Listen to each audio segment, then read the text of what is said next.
All right, bank robbery story. All right, let's get out of this fucking international. Jesus Christ. All right, bank robbery story. When I was in university, oh, Jesus Christ, that's one of the most pretentious beginnings of a fucking sentence ever, but I know this is from a different country. When I was in university, I worked part-time as a teller. If you go to a community college, you have to start saying that. If you went to a community college. Where'd you go to college? When I was in university, I was on the hill of Bunker. When I was in university, I worked part-time as a teller at a bank here in Toronto. Oh, I was talking about bank robberies last week and how you can rob a bank with just a note. And has anybody called anybody out? Yeah, give me all the money, I have a gun. All right? And then you just write back, fuck off unless you show me it. Then they just have to walk out of the bank. I work part-time as a teller at a bank here in Toronto. One morning when the bank that's a great beginning to a movie. Fuck off until you show me. And he pushes it, right? And then the guy on the other side pulls out a gun, tries to shoots through the glass, but the guy who said, show it to me, ducks, and then the manager gets fucking one right in the head.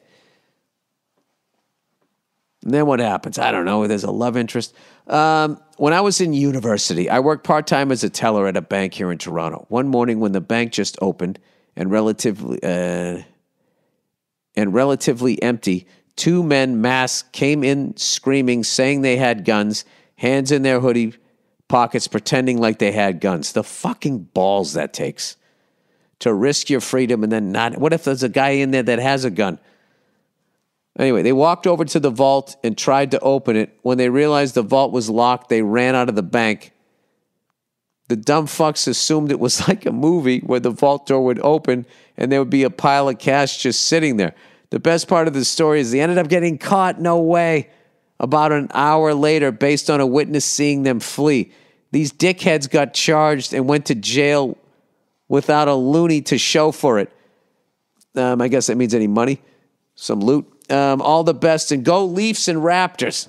Toronto fan. All right, good luck to both your teams there. Wow, I bet they don't tell that story in prison. What are you in prison for? Robbing a bank? How'd you do it? I'll tell you later. Did I ever tell you how much I like your shank? Dad robbed a bank. Wow. Dear Billy, baby back, ball sack, Burr. All right, you went with the long one there. I want my baby back, baby back, baby back, baby back, baby back, baby back, ball sack, baby back. I go baby back, baby back, baby back, baby ball sack. That's a tough one to do. Long-time listener, first-time caller. Thanks for making my drive to work suck less. That's all I'm here for. You're definitely not here to be educated. I've listened to you discuss bank robberies recently, and that made me think of this story. My dad, who's passed now, was a fucking badass when he was younger. He and my mom did a good job of hiding his transgressions from me as a kid, but when he found out that he had Alzheimer's and was going to lose his mental capacity, he decided to sit me down and tell me a bunch of crazy shit he did as a kid before he forgot about it. Was he worried that he was going to babble about it? That's pretty cool that he acted like he was just a straight-laced guy.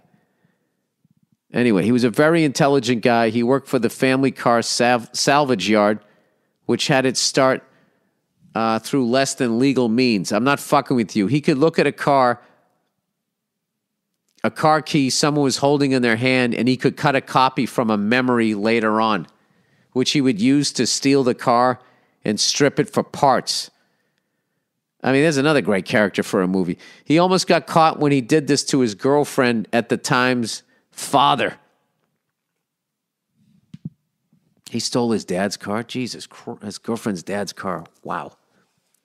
What took the cake, though, was his bank robbery story. When he was 18, he had a buddy who worked at his town's bank. Long story short, they plotted a robbery.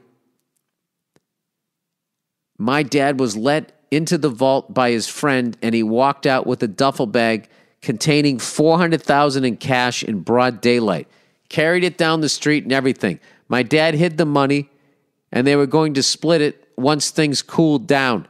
At the time, he set the state record for the largest bank heist. Yeah, things are not going to cool down. Unfortunately, the FBI got involved. Gee, who saw that coming? This was a large sum of money, obviously $400K, then is worth $1.5 million today, and his parents got suspicious because he was acting weird. That's what they thought. They didn't think, is he gay? Did he get his girlfriend pregnant? Like the usual shit. Is he doing drugs? They're like, he's acting strange. I wonder if he robbed a bank. Dude, you got a badass family tree, if that's what they think. Allegedly, his parents got him to admit to them what he did. And they called the FBI. The FBI came out and basically scared him into ratting on his friends like a little bitch. He did, and as a result, neither of them got any jail time.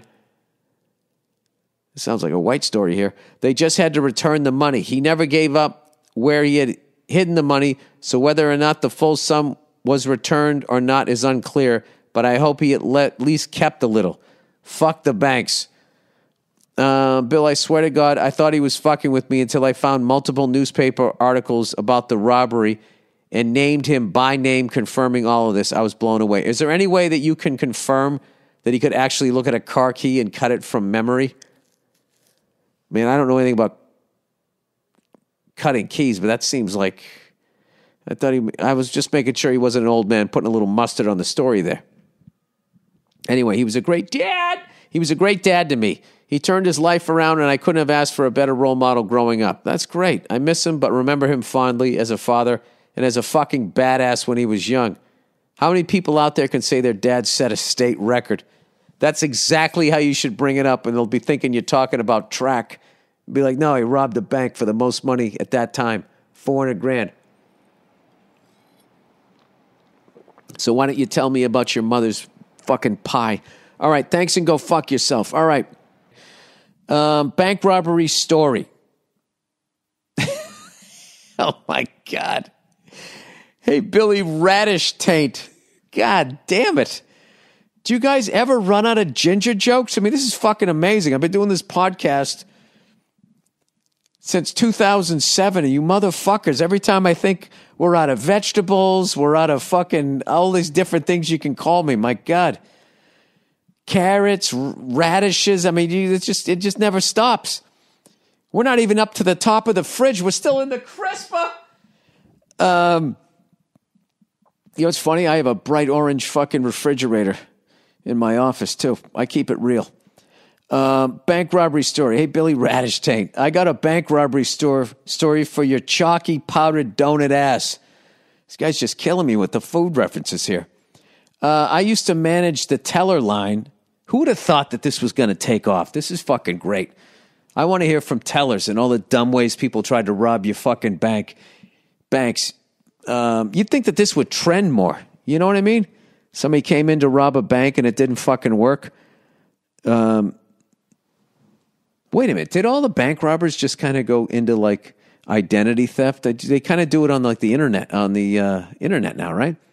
Anyway, I used to manage the teller line at one of the branches of a national bank. The one with the lawsuit. Which one? One day, this guy with sunglasses and basketball hat comes into the lobby and asks to see the manager like some shitty heist movie. The manager brings him into his office. 15 minutes later, the manager escorts the guy to a female teller and said, "This man needs $25,000. The teller goes, "Yes, sir. Do you have a debit card?" The manager interrupts and says, "No, just give it to him." The teller nods and starts counting the money, shaking. The guy begins to laugh at her. Tears start streaming down her face. I'm assuming it was the bank robber. Tears start streaming down her face. I immediately go back to the back and start hitting the silent alarms and telling the tellers at the drive-up that we're being robbed. I go back to the front to tell the tellers what's happening when the phone rings. Before I can get it, another teller, who is known as the dumb fuck of the branch, picks it up. "Hello? What? We're not being robbed. No, everything's okay. Imagine the person was talking real loud, too. Oh, no. The security department checking on us. It's the security department checking on us. I'm behind him saying, hang up the phone, hang up the phone. He turns to me and goes, no, this guy says we're being robbed. The guy robbing us is 10 feet from us. I finally get the dumb fuck to give me the phone, and I answer in the back and explain, the robber leaves with the money. The manager says the guy had a gun. He said he's going to shoot everyone in here if we didn't give him the money. I asked the female teller if she put the tracker in with the cash. She said she did. Oh, God. The cops come and ask us questions and leave. We're all waiting around for hours. The cops come back with a bag of cash and 2 receipts saying they found the robber at a Jack in the Box down the street. Oh, God. So who was dumber? One receipt was for cab fare, and the other was for a jumbo Jack with extra large fries and a Coke. The rest of the money was in the bag. I got to tell you, if you're going to go to jail, I mean, that's one of the best ways to get caught, as far as like you just had a nice fucking jumbo Jack and extra large and a Coke. That's almost at this point, being on a diet, worth doing a little time for. Thanks for all the years of laughs and good times. It means a lot, truly. Go fuck yourself. Another bank robbery story. Tellers, please. I got 3 of them. 2 more coming here. Please. For the love of comedy, keep fucking writing these in. Did you guys ever see the one where the fucking idiot was standing in line to rob the bank? He walks in and he takes out like whipped cream or shaving cream and sprays it all over his face and then stands in line. I believe it was on America's Dumbest Criminals, I believe. And he's standing there and they immediately hit the alarms. It's melting off of his face. And when he walks up to the teller, the fucking cops show up. What a fucking idiot. Sir, can you clean that off your face for your mugshot, please? All right, bank robbery story. Dear Mr. Burr, finally, a little respect on this podcast. Love the podcast, this person says. So, back in the late 90s, I was living in Tampa for college and worked at a bank near Busch Gardens. What a great place to go to college, Tampa. Huh? Fucking all the hot chicks walking around, all the titty bars. I mean, you're not studying. College is just to delay the rest of your miserable life. So go have a good fucking time. Unless you're going after a dream. Other than that, if you just picked a fucking major, go to college in Tampa. At least you'll have those memories. Jesus, that was negative. Sorry. So back in the late 90s, I was living in Tampa for college and worked at a bank near Busch Gardens. Which, in Tampa, that might be the name of a fucking strip club. I don't like the landing strip. Come on down to Busch Gardens. Wall-to-wall pubes. So, after opening one morning, a guy came in with his T-shirt pulled over his head. Think Beefus doing Cornholio. There's a great reference. I'm Cornholio. I need tiki for my bunghole. He walked up to the teller next to me and yelled, "Give me hundreds and fifties." She just froze and said, "What?" He had a tire iron in one hand. He came in to rob the bank like he was going to clean up the neighborhood. He had a tire iron in one hand and kept using the other to hold open the neck hole to see out of it. It kept closing up because he was shaking so bad. Oh, this poor bastard. I said, "I think he wants your larger bills, but this dumbass doesn't see this bulletproof glass." I started laughing. Oh, my God. You took a gamble that he didn't have anything else. The guy took the iron and hit the glass and didn't even scratch it. He ran outside with nothing, still attempting to hold the neck hole of his shirt open. My manager was pissed, but I said he wasn't in my teller window, so technically I didn't not cooperate with the demands. Dude, you got a fucking law degree in your future, man. You should become a lawyer. Anyway, A detective came in with 2 FBI agents, and they were watching the video. They called me in when they saw me laughing on the video and asked what was said. They laughed when I told them. I got to get some FBI agents. Any FBI agent, you want to come in, just say you work for a certain service, and I want to hear all your dumb fucking criminal stories. I got transferred to a different branch a month later, and that one didn't have glass in the lobby. I'm sure a fuck you planned by the manager. Absolutely. They wanted you to get your mind right. No, this guy thinks he's all bulletproof behind the glass. We're going to send him to our first bank from 1860 that we never fucking did a remodel on. Anyway, P.S. Now I'm a detective. I was going to say, I knew you had something beyond this job in your future. I think of that day every time I go to a bank robbery. Come back to South Florida soon. Wow. Wow, you got balls, man. You got balls. I mean, yeah, just fucking give him the money. You put the fucking tracker in there and then, go eat your brown bag lunch and be happy nothing happened to you. But thank God you didn't, or else, I'd have nothing to talk about during this part of the podcast. Jesus Christ, the dumb fuck doesn't know. What did you say to him? I think he wants your larger bills, but this dumbass doesn't see the bulletproof glass. Well, I guess once you have a fucking T-shirt over your goddamn head, that's probably a good indication he doesn't have a gun. All right, funny, quote, robbery story. This goes straight across. If you own a store, if somebody tried to mug you or whatever, I want to hear these ones. All right, funny robbery story. Hey, Billy Bear back in it, Burr.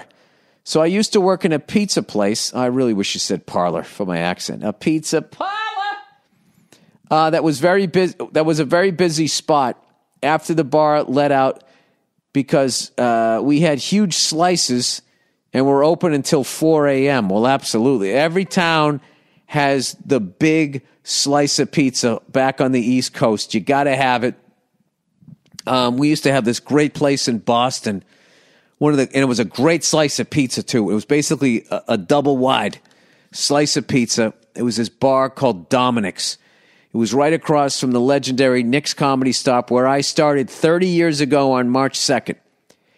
And one of the big thrills in my life was when I got invited over there to hang out. And I got to hang out with the late, great Kevin Knox, Frank Santarelli, Don Gavin. They were all there, all the fucking legends. And they'd be over there having a couple of pops. And all you had to do as a new comic was shut the fuck up, buy a round, and you get to hear some of the greatest stand-up comedy stories ever. And right next to the bar was a window. It was a pizza place that was part of it. And at the end of the night, after you had a bunch of fucking drinks and you needed to air quote sober up, that was back when we thought if you had a double slice of pizza, you could actually drive a car 60, 70 miles an hour down the fucking Southeast Expressway through the Central Artery. And you'd go over there, and it was just the fucking best. And it was just a bunch of drunk people, drunk guys, drunk chicks, standing out there folding these slices and shoving it down our fucking pie holes. Oh, that was one of the saddest days ever. Now there's a W Hotel there. A soulless W Hotel. Oh, it's so awful. It's just so awful what corporations do to the vibes of towns. They just kill the fucking vibes. And then because there's no vibe in their hotels, they then have to create a vibe with aquarium lighting or whatever the fuck it is they do over there. All right, funny robbery story. The pizza place.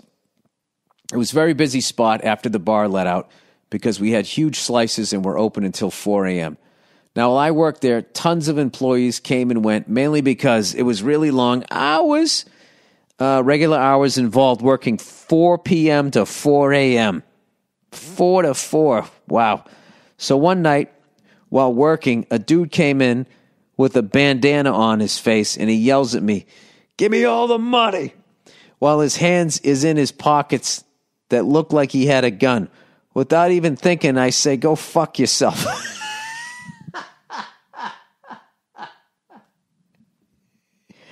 And then he starts laughing, takes the bandana off and asks, how'd you know it was me? Apparently he used to work there, but I had no clue who he was.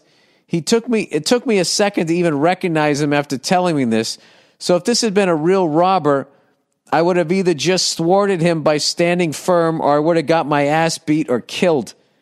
People, there is no fucking reason to ever get killed in a robbery on purpose. Okay? Don't listen to these stories and be like, I want to have a funny story so I can write into a podcast. Please do not do any of this shit. Especially if you're working 4 p.m. to 4 a.m. slinging fucking pizzas and hash to a bunch of drunks. Anyways, just thought it was funny. It's fucking legendary.